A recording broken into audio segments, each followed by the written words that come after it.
ng hand, foot, and mouth disease o HFMD ang Camarines Norte ngayong buwan ng Agosto. At 13 ang kaso ng hand, foot, and mouth disease sa Putik Central Mahigit sa Elementary 1,000 School. suspected cases ng hand, foot, and mouth disease ang Ilocos Region. Nababahala ang Department of Health sa dumaraming kaso ng hand, foot, and mouth disease sa Cordillera.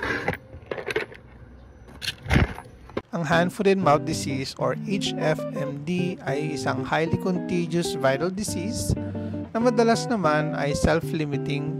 Kadalasan naapekto nito ang mga kabataan. Pwede rin po makakuha ang mga matatanda, lalo na kung sila ay nag-aalaga ng mga pasyente na meron ding hand, foot, and mouth disease. Ang HFMD ay kadalasan sanhi ng mga viral diseases under the family Enterovirus. Ang pinaka-common dito ay ang Coxsackie virus.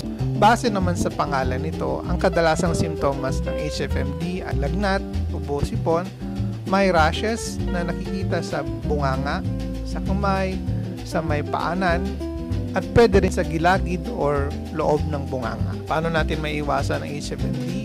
Ugaliin maghugas ng kamay gamit ang sabon or hand sanitizer, lalo na kung galing kayo sa ospital or sa labas ng bahay. Huwag mag-share ng personal items kagaya ng sabon, kutsara, tinidor, tuwalya at anumang damit. Siguraduhin magsuot ng PPE kagaya ng face mask kung kayo ay nag-aalaga ng pasyente na may HFMD upang maiwasan mahawaan. Kung meron man miyembro ng pamilya na may HFMD, maaaring paalam sa inyong RHU para ma-assess ang inyong rural health doctor or private physician.